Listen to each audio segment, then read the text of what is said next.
नमस्कार साथियों, एक बार फिर से आप तब सभी का हार्दिक स्वागत करता हूं, तहे दिल से इस्तकबाल करता हूं आपकी ही अपने इस निःशुल्क यूट्यूब प्लेटफॉर्म के ऊपर। Doctor Garhwal sir English. जिस चीज का आपको बेहद बेसब्री से इंतजार रहा है, प्रतीक्षा इतनी ज्यादा रही है आपकी कि सर हमारा पिछला पेपर है वो खराब हो गया था, या फिर आपका नई वाली वैकेंसी है उसमें हम कब इनरोल हो पाएंगे, या जो अभी आपका एग्जामिनेशन आने वाली है उसमें हम तैयारी नहीं कर पाए थे आपका, और उसमें पूर्ण तैयारी के साथ में पेपर में नहीं बैठ पाएंगे। जी हां, मैं उसी एग्जामिनेशन की बात कर रहा हूं आपका। वहां पर गौर करना, ग्रेड 2 या सेकंड ग्रेड या वरिष्ठ अध्यापक एग्जाम परीक्षा 2025-2025 जो कि आरपीएससी द्वारा आयोजित है, कंडक्टेड है आपका राजस्थान लोक सेवा आयोग द्वारा आयोजित है आपकी। तो यहां पर आज आपकी न्यू वैकेंसी 2025 है वो आउट हो चुकी है, और ये बात तरजीह देने वाली है, ध्यान देने वाली है कि अभी जो पुरानी वैकेंसी आई हुई उसकी एग्जामिनेशन नहीं हुई है, वो वहां पर आपकी सितंबर के फर्स्ट और सेकंड वीक उसमें वो पहले से तैयार किया जा रहा है कि परीक्षा ली जाएगी, और वो परीक्षा लेने से पहले नई वैकेंसी आउट हुई है। तो इसमें पूरी जानकारी क्या समझनी है कि क्या सर उसी परीक्षा में आपके पद बढ़ाए गए पिछली वाली में? नहीं बेटा, टोटली वैकेंसी कैसी है? न्यू है आपका। वहां पर इसका पद विभाजन है, वर्गीकरण है, बिल्कुल नए सिरे से किया गया है। इसके फॉर्म्स हैं वो जो वापस मांगे गए हैं, तो उस परीक्षा के खत्म होने वाले टाइम के बाद में वो चीज आपके साथ में जुड़ रही है। तो इसमें बिल्कुल क्लियर हो जाइए कि ये दोनों भर्तियां अलग अलग हैं। इसलिए जो बच्चे अभी आपका कंप्लीट पार्ट अर्हता में लेकर आए हैं आपका, या फिर योग्यता में लेकर आए हैं, क्वालिफिकेशन में लेकर आए हैं आपका, कि किसी का बीएड कंप्लीट नहीं हुआ था, किसी का वहां पर आपका कोई ना कोई पार्ट रुका हुआ था, वो अब जाके कि सर हम 4th ग्रेड इंटीग्रेटेड बीएड वाले पार्ट का बात कर रहे हैं, या फिर आपका सेकंड ईयर बीएड की बात कर रहे हैं, यहां कहीं ना कहीं रिजल्ट आउट नहीं हुआ, या लेट आने के चांसेस थे, फॉर्म विड्रॉ करने पड़ गए, या फिर पहले भर दिया होगा, तरह तरह की समस्याएं आपके लिए रही थी। तो सीधा आपको वहां पर लिए चलता हूं मैं आपका वेबसाइट की तरफ। यहां इस बात को चेक करना बच्चा, जैसे ये राजस्थान लोक सेवा आयोग कमीशन है, ठीक है, तो वहां उसकी जो मेन वेबसाइट है उस पर हम हैं। यहां देखो तारीख क्या है, 17/7/2025 है। फिलहाल अपन बात कर रहे हैं सीनियर टीचर कॉम्पिटिटिव एग्जामिनेशन 2025 वाली है, जो एडवर्टीजमेंट नंबर है आपका 07, मतलब जुलाई के लिए 2025-26 2025-26 सेशन के लिए इस हिसाब से ये चीज लगती है। ढेर सारी वैकेंसीज इन्होंने आज डाली हैं, जिसके अंदर सब इंस्पेक्टर है, प्लाटून कमांडर है आपका, असिस्टेंट एग्रीकल्चर इंजीनियर का भी है, वेटरनरी ऑफिसर का भी है, स्कूल लेक्चरर है जिसका वीडियो मैं आपका बनाने वाला हूं आपका, और सीनियर टीचर का। तो हाल फिलहाल जो अपन बात कर रहे हैं वो इसकी बात करेंगे, किसकी बेटा? आपका वहां पर सीनियर टीचर की। देखो ये सारे के सारे आप देख पा रहे हैं, ये सारे कैसे हैं? न्यू वाले में हैं। जो आपका मेडिकल एजुकेशन के अंदर आपका रिजल्ट आया था वो कल का, मतलब 16 तारीख का, आज अपन 17 तारीख की बात कर रहे हैं। तो इस लिहाज से ये देख सकते हो कि ये जो चार आपको न्यू में दिखा रहे हैं, 17/7/25, 17/7/25, 17/7/25, 17/7/25, और ये पांचवा इसके साथ अलग से जोड़ दीजिए 17/7/25, सारी वैकेंसी के रूप में वहां पर आए हुए हैं। तो ये डाउट दिमाग से निकाल दीजिएगा कि ये पुराने वाला है, टोटली कैसा आपका बेटा नए वाला है। अब इसमें जो आप खबर यहां पर देखेंगे इसके अंदर, तो एक चीज जरूर सोचना कि पदों की संख्या है वो कम नहीं है। स्पेशली जिस सब्जेक्ट को मैं डील करता हूं, जिस वजह से बच्चे मेरे साथ जुड़े हुए हैं, उस हिसाब से इसकी वैकेंसी का पार्ट है वो बहुत अच्छा माना जाएगा, और आपके लिए गोल्डन चांस के रूप में से वहां पर एक्सेप्ट आप बच्चों को करना ही करना चाहिए। तो ये सारे डाउट्स को क्लियर करने के लिए आपके पास में ये पीडीएफ है जो कि इन्होंने अपलोड की है आपका आरपीएससी ने, वो आपके सामने थोड़ा आपको दिखाकर बता देता हूं बेटा। पहली बात ये चेक करो, राजस्थान लोक सेवा आयोग अजमेर का ये जो आपका क्रमांक लगा के इन्होंने डिस्पैच में डाला हुआ है 17 तारीख का विस्तृत जो विज्ञापन, ये ध्यान रखना ये शॉर्ट में नहीं है, डिटेल्ड एडवर्टीजमेंट इन्होंने दिया है आपका। तो पहली बात क्या कही है कि आयोग ने जो माध्यमिक शिक्षा विभाग के लिए राजस्थान शिक्षा में राजस्थान का राज्य का और सबऑर्डिनेट का अधीनस्थ है, उसमें सेवा नियम 2021 जिसमें अनुसूचित क्षेत्र भी है, और साथ में वहां पर गौर करना अलग जो शर्तें आती हैं उन सब को वहां पर शामिल करते हुए वरिष्ठ अध्यापक या सीनियर टीचर है उसके टोटल 10 विषयों के 10 सब्जेक्ट्स 10 है, यहां पर देख लीजिए 1 से लेकर 10 तक, उसके लिए 6500 पदों पर 6500 पदों पर भर्ती हेतु ऑनलाइन आवेदन आमंत्रित किए हैं। पद स्थायी हैं, ये संविदा पर नहीं है, आपके कॉन्ट्रैक्चुअल या कॉन्ट्रैक्ट बेसिस पर नहीं है, और विषयवार रिक्त पदों की संख्या नीचे दी गई है, लेकिन ब्रैकेट में कोष्टक में एक चीज लिखी है कि जरूरत पड़ने पर पदों की संख्या में कमी भी की जा सकती है और वृद्धि भी की जा सकती है। जैसे हिंदी विषय के 1052 पद हैं, अंग्रेजी विषय के 1305 पद हैं। ये गैर अनुसूचित अनुसूचित मैं आपको बोल के नहीं बता रहा हूं, ये मैं Telegram channel doctor Garhwal sir English है, वहां पर ये पीडीएफ अपलोड कर दूंगा, तो आप आराम से देख लीजिएगा। अंग्रेजी के 1305 हैं, संस्कृत भाषा के 940 हैं, आपके गणित है उसके 1385 हैं, विज्ञान के 1355 हैं, सामाजिक विज्ञान के 401 हैं, उर्दू भाषा है उसके 48 हैं, पंजाबी के 11 हैं, सिंधी के 2 हैं, गुजराती के 1 हैं, टोटल मिलाकर 6500 हैं, जिसमें अनुसूचित क्षेत्र हेतु पद हैं 696 हैं और गैर अनुसूचित क्षेत्र हेतु पद कितने हैं 5804 हैं आपके। तो आप गौर करो, इसमें 4 विषय जो अपने लिए बोलबाला रखने वाले हैं,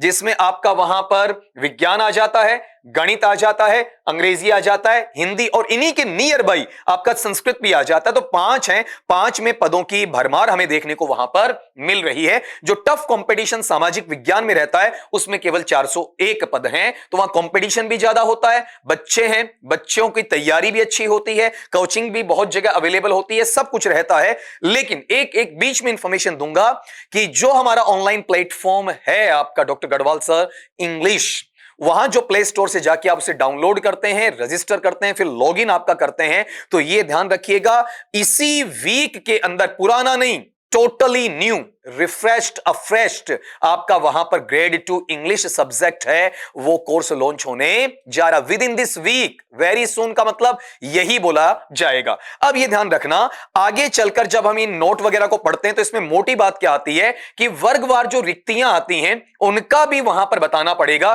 कि सर जनरल में क्या है, ईडब्ल्यूएस में क्या है, ओबीसी में क्या है, एसबीसी में क्या है, एमबीसी में क्या है, एससी में क्या है, एसटी में क्या है, एक्स सर्विसमैन में क्या है, डिवोर्स्ड कोटे में आपका क्या है वहां पर। ये जो आपका वर्गवार कैटेगराइजेशन है वो अभी आयोग ने जारी नहीं किया है, ये बाद में वहां पर बता दिया जाएगा। तो ये जो नोट वगैरह हैं जिनको आपको लगे कि जहां डाउट है आप इजीली वहां पर पढ़ सकते हैं, लेकिन सबसे बड़ी चीज की अनिवार्य शैक्षणिक योग्यताएं वहां पर क्या रहने वाली हैं। तो जो जो विषय आपको दिए जा रहे हैं उनके लिए सबके लिए अलग है, जैसे हिंदी, अंग्रेजी, गणित, संस्कृत, उर्दू, पंजाबी, सिंधी, गुजराती, इनकी मैं बात करूं तो यहां पर गौर करना बेटा, ये आपके पास में कितने हो जाते हैं, 1 2 3 4 5 6 7 8 हो गए, 8 के हैं। इसके अलावा विज्ञान और सामाजिक विज्ञान की अलग से डाली हुई है। तो इन 8 विषयों में जो आप विषय परीक्षा के लिए चुनना चाहते हैं बेटा, उसमें ग्रेजुएशन होना चाहिए या इक्विवेलेंट उसके समकक्ष होना चाहिए, जो यूजीसी नॉर्म्स पर मान्यता प्राप्त होती है, जिसमें आपका ऑप्शनल या वैकल्पिक विषय होना चाहिए। जैसे अंग्रेजी विषय में आप बैठ रहे हैं तो आपके बैचलर ऑफ आर्ट्स में बीए के अंदर वो इंग्लिश विषय होना चाहिए। और डिग्री और डिप्लोमा, तो यहां जहां जहां डिप्लोमा चलता है वहां डिप्लोमा की बात करेंगे हम। यहां जैसे बात करते हैं किसकी, आपकी वहां डिग्री की, तो डिग्री वाले पार्ट में सबका जो बीए वाला पार्ट है वो होना ही होना चाहिए, या बीएससी मान लीजिए साइंस के लिए आपका। और साथ में एक चीज ये भी है कि जो डिप्लोमा जहां चलता है वो आपका एनसीटीई द्वारा मान्यता प्राप्त होना चाहिए, national Council of Teacher education, या फिर गवर्नमेंट वाला। जबकि विज्ञान विषय में थोड़ा सा अंतर क्या आया कि ग्रेजुएशन चाहिए, इक्विवेलेंट एग्जामिनेशन चाहिए आपका यूजीसी के नॉर्म्स पर खरे उतरते हुए, लेकिन इसमें से ऑप्शनल ऊपर वाले में सब में एक एक चाहिए था, यहां ऑप्शनल है, नीचे ग्रुप बना दिया है, उनमें से आपके पास में क्या होना चाहिए, एटलीस्ट 2 होने चाहिए। एटलीस्ट 2 का मतलब कम से कम बेटा वहां पर 2 होने चाहिए। तो एक बार नजर डालना कि इसमें कम से कम 2 कौन से होने चाहिए।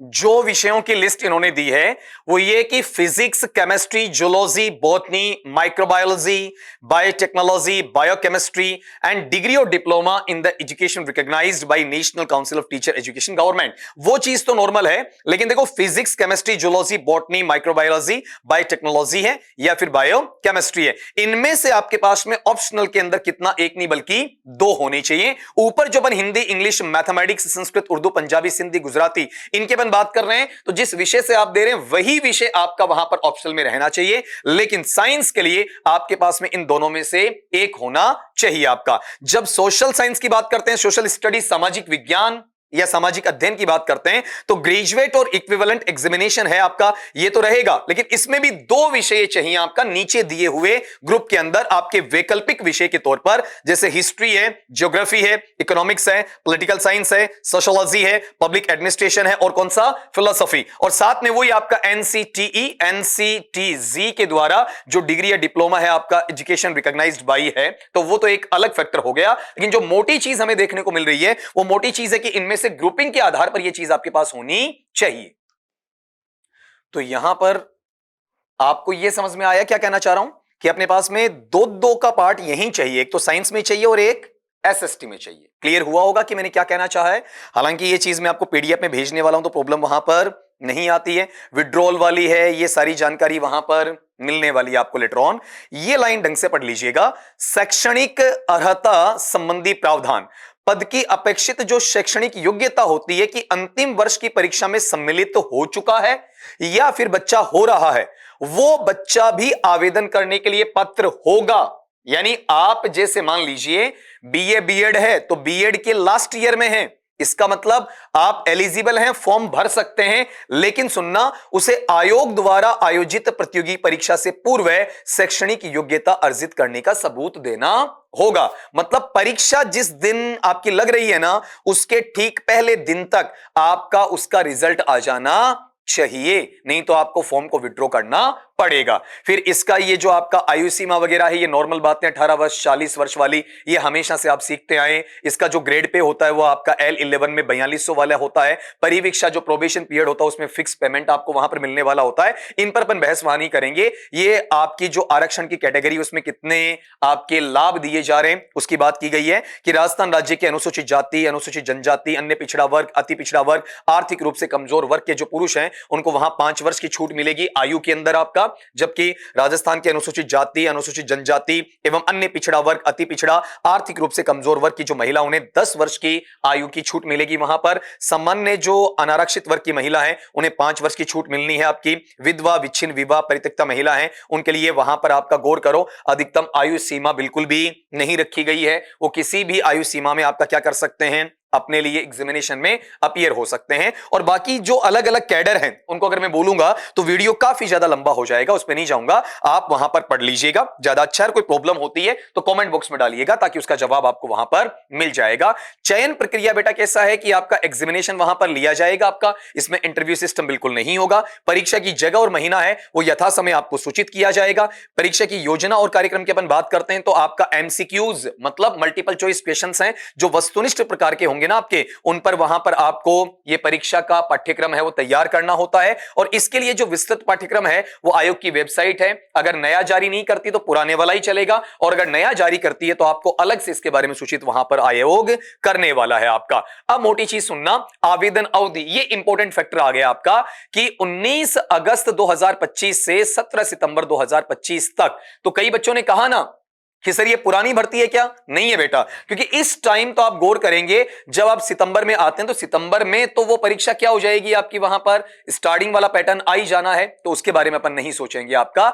अब इतना ध्यान रखना कि यहां जब भी आप आवेदन प्रक्रिया की बात कर रहे होते हैं तो बेटा उसमें आपका ओटीआर का जो मेन रोल होता है उसका जरूर ध्यान रखना। क्यों? क्योंकि वहां पर अपने लिए नाम, खुद का पिता का नाम, जन्म तिथि और लिंग, ये भरते वक्त कहीं पर भी कोई गलती आपको करनी नहीं है, क्योंकि इनमें संशोधन का मौका बार बार दिया नहीं जाता है। इनके अलावा त्रुटि संशोधन के लिए एक बार चांस दिया जा सकता है, लेकिन बाकी में वहां पर नहीं दिया जाएगा। अगर किसी बच्चे ने वहां पर, गौर करो इस पॉइंट को, यदि कोई अभ्यर्थी अपने ऑनलाइन आवेदन पत्र में संशोधन करना चाहता है तो आवेदन की अवधि के दौरान एवं आवेदन पत्र की अंतिम दिनांक के पश्चात 10 दिवस के भीतर निर्धारित शुल्क रुपए 500 का ऑनलाइन भुगतान कर आवेदन पत्र में ऑनलाइन संशोधन आयोग की वेबसाइट https://rpsc.rajasthan.gov.in पर उपलब्ध दिशा निर्देशानुसार वह बच्चा कर सकता है। इसके पश्चात किसी प्रकार का संशोधन और परिवर्तन स्वीकार नहीं किया जाएगा एवं ऐसी किसी भी त्रुटि का संपूर्ण दायित्व किसका होगा, अभ्यर्थी का ही वहां पर होगा। और यह भी ध्यान रखना बेटा कि वन टाइम जो रजिस्ट्रेशन हुआ है, ओटीआर जो लागू कर दिया है, तो जो मैंने अभी बोला था ना, अभ्यर्थी अपने नाम में, पिता के नाम में, जन्म तिथि में, लिंग में किसी भी स्तर पर कोई संशोधन संभव नहीं करवा पाएगा। कोई छोटी मोटी कैटेगरी का आपका मिस्टेक होता है उसके बारे में, एकेडमिक क्वालिफिकेशन के बारे में, मोबाइल नंबर के बारे में, मेल के बारे में, ये जानकारियों में संशोधन हो सकता है, लेकिन इन ऊपर वाली चीजों में संशोधन वहां पर नहीं होगा।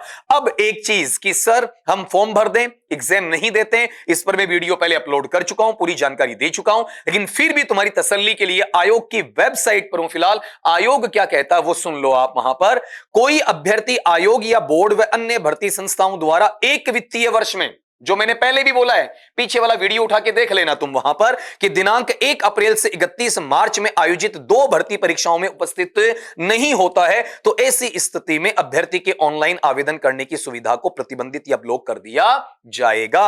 अभ्यर्थी द्वारा शुल्क 750 रुपए का भुगतान करने के पश्चात ही एक बार यह पंजीयन शुल्क मतलब वन टाइम रजिस्ट्रेशन को पुनः चालू या अनब्लॉक किया जाएगा। एक बार ओटीआर पुनः चालू है, ठीक है, वो कर दिया है, ठीक, अनब्लॉक कर दिया होने पर यदि अभ्यर्थी उसी वित्तीय वर्ष में मतलब इसी साल में 1 अप्रैल से 31 मार्च में जो 2 एग्जाम नहीं दी और इसमें फिर से वो क्या करता है 2 और परीक्षाओं में अनुपस्थित रहता है तो उसकी ऑनलाइन आवेदन करने की सुविधा को पुनः प्रतिबंधित ब्लॉक कर दिया जाएगा और इस दफा पुनः प्रतिबंधित ओटीआर को अभ्यर्थी के द्वारा राशि रुपए 1500 रुपए का भुगतान करने के पश्चात ही ओटीआर सुविधा पुनः चालू की जाएगी। मतलब उसे कोई जेल में नहीं डाला जाएगा, उसका एक आर्थिक दंड उसे दिया जाएगा ताकि आगे चलकर वो बच्चा ऐसी गलतियां ना करे आपका और सोच समझकर वहां पर फॉर्म आपका भरता है। ये छोटी चीजें बेटा आपकी वहां पर जो आप खुद देख सकते हैं, ठीक है, तो जहां मोटी मोटी चीजें उन्हीं पर मैंने फोकस आपका किया है। जो पहला पेपर होगा उसमें 200 मार्क्स होंगे, 2 घंटे का आपका पेपर होगा, 100 क्वेश्चंस वहां पर आपके आएंगे और पेपर के अंदर जो चीजें इंक्लूड होनी है बेटा आपका geographical, historical, cultural and general knowledge of Rajasthan है, करंट अफेयर्स ऑफ राजस्थान है, general knowledge of world in India विश्व और भारत का वहां पर सामान्य ज्ञान है, एजुकेशनल साइकोलॉजी भी इसमें आपका वहां पर शामिल है। नेगेटिव मार्किंग इसके अंदर वहां रहेगी और यह ध्यान रखना बेटा the minimum qualifying marks shall be 40%। आप बार बार पूछते हैं ना आपका कि सर 40% चाहिए कि नहीं चाहिए, बिल्कुल चाहिए बेटा, ठीक है। Provided that the percentage fixed as above shall be relaxed by 5% for the candidates belonging to the scheduled caste and scheduled tribes. लेकिन जो बच्चा वहां पर आपका एसटी का है या फिर एससी का है या फिर अपन ये कह दें कि वो आपका वहां भूतपूर्व सैनिक है, ऐसे कैटेगरी में आता तो उन्हें 5% का रिलैक्सेशन भी वहां दिया जाता है। दूसरे पेपर की बात करूंगा वहां 300 मार्क्स का होगा और टाइमिंग बेटा कितनी रहनी है 2.5 घंटे रहनी है, 2 घंटे 30 मिनट का 150 क्वेश्चन आपको वहां पर मिलने। नेगेटिव मार्किंग इसके अंदर भी रहनी है और इसमें भी आपको क्या चाहिए बताओ, आपका 40% चाहिए, वही 5% एससी एसटी और आपका एक्स सर्विसमैन के लिए इसमें छूट वहां पर दी जानी है। और आपको हर प्रश्न के अंदर बेटा यह ध्यान रखना कि वहां 5 ऑप्शन दिए जाने, 1 2 3 4 5, 4 में से एक को सही सेलेक्ट करना है। अगर आपको प्रश्न को उत्तर नहीं देना है तो अनुत्तरित के लिए आपको 5वां टिक मार्क वहां पर करना है। और यहां वही चीज की ब्लू बॉल पॉइंट पेन आपको बबल को वहां पर डार्क करने के लिए काम में लेना है। पेपर जो आपका सेकंड लगना है उसमें सेकेंडरी लेवल का, सीनियर सेकेंडरी लेवल का, ग्रेजुएशन स्टैंडर्ड का सब्जेक्ट मैटर आएगा और साथ में तीसरा सेक्शन होगा टीचिंग मेथड्स का वहां पर आपका रहना है, ठीक है। बाकी सामान्य जानकारियां इसके साथ में है तो इन पर मैं अभी कोई वहां पर खास बहस नहीं करने वाला हूं, खास वहां पर चीजों की बात नहीं करने वाला हूं। इनमें अपन डिफरेंट वे के अंदर फ्री टाइम में अलग से वीडियोस आपका वहां पर बनाकर आपके साथ अपलोड करने वाले हैं बेटा। तो यहां मोटी बात जो मैं आपको बताना चाह रहा था वो आपके समक्ष सारी आ गई है। तो पहली बात तो वैकेंसी टोटली न्यू है, अचानक आई है आपकी वहां पर, तो आपको भरोसा नहीं हुआ कि अभी तो वो परीक्षा हुई नहीं है, दूसरी वैकेंसी कैसे आ गई। तो बिना किसी संशय के पूर्ण तैयारी में जुट जाइएगा। और जो मैंने बीच में खबर आपको दी थी एक बार फिर से आप बच्चों के लिए दोहरा देता हूं कि डॉक्टर गढ़वाल सर इंग्लिश जो आपका ऑनलाइन प्लेटफॉर्म है निःशुल्क यूट्यूब पर चल रहा है, इसी नाम से आपका इंस्टा हैंडल है, इसी नाम से आपका फेसबुक पेज है, इसी नाम से बेटा जी आपके पास में वहां पर टेलीग्राम चैनल है और इसी नाम से आपका वहां पर प्ले स्टोर पर ऐप है। तो अभी जो पुराना है उसको छोड़िए, आप नए सिरे से आपका इस भर्ती के अनुसार इंग्लिश विषय का हम लोग इसी वीक में लॉन्च करने जा रहे हैं। तो बिना किसी देरी के जितना जल्दी हो सकता है आप ऑनलाइन एप्लीकेशन वहां डाउनलोड कीजिएगा, रजिस्टर कीजिएगा और साथ में लॉगिन करें और कक्षाओं के साथ में वहां पर अपने आप को आगे बढ़ाएं, अपना सिलेक्शन है वो वहां सुनिश्चित करवाएं। इसी आशा के साथ में कि आप सब बच्चों के साथ में एक महत्वपूर्ण जानकारी मैंने साझा कर दी है। तो मिलता हूं आपका नेक्स्ट वीडियो में नई जानकारी के साथ में, तब तक के लिए सभी दोस्तों को मेरी तरफ से नमस्कार।